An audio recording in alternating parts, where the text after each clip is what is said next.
place like Syracuse, and this kind of heat more unusual there in Onondaga County, central New York. Of course, we oftentimes talk about Syracuse for the snow stats, but heat, it happens there. We've seen highs of 100 degrees in June. That is the record June high temperature. The all-time record high is 102 degrees. That was set back in July of 1936. Through this week, today and tomorrow, the hottest in the mid-90s, 91 on Thursday, back to the 80s, but still the upper 80s Friday and Saturday. So staying very warm all the way into the weekend. And tomorrow, our heat index values are going to get us into dangerous territory, at least extreme caution, right on the fringe of dangerous. You can see those feels like temperatures, 102, 103 at times. So again, that's the kind of heat that's really going to take it out of you. And that's the kind of heat that's not just dangerous to be outside, but of course, in a vehicle, that heat increases exponentially. So we look at Syracuse with a high of 95 today, but after 10 minutes in a vehicle, temperature is 114. That's why it's critical.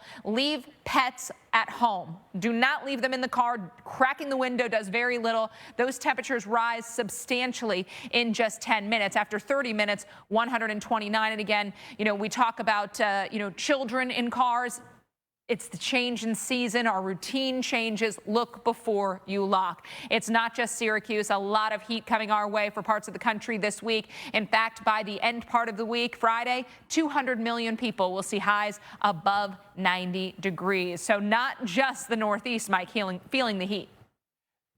Heavy rain will likely be coming down, but notice the rain continues all the way through our Thursday. So things start. They'll keep going through much of the second half of the week. And again, that's why we'll be watching for some of that potential flooding. We take a peek at other areas, and again, the overall picture across Texas right now is more the way of scattered rain. So things aren't really going to become more widespread, really heavy until we get into the late evening, overnight hours, and especially tomorrow morning. You can see by mid to late morning, now we've got more of those oranges and reds on the future radar showing up. That's the really heavy tropical rain. That continues through Wednesday afternoon, Wednesday evening, Wednesday night. Even Thursday morning, areas will continue to see pockets of heavy tropical downpours. So by the time all is said and done, some very hefty totals adding up. South of Bay City, that's where we could see some of the 3+ inch totals. Again, around Houston, expect 1 to 2 inches. You get a lot of that in a short period of time, though.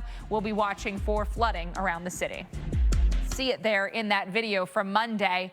That's what you need to get those really, really conducive conditions for fire. And unfortunately, that's what we had in the state of New Mexico. Now, today, New Mexico remains in that elevated risk area for fire. That also includes a little bit of southeast Colorado. But really, New Mexico is a spot to watch. We've got the fire, actually the smoke plume showing up down here on the visible satellite. There's Ruidoso, and there is there is the smoke plume moving off towards the north.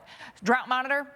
Highest level of drought at this point, that's the extreme, even a little exceptional, is across southern sections of the state of New Mexico. So that's where we do have some of the more significant drought problems. That's where everything is dry, including the fuel on the ground.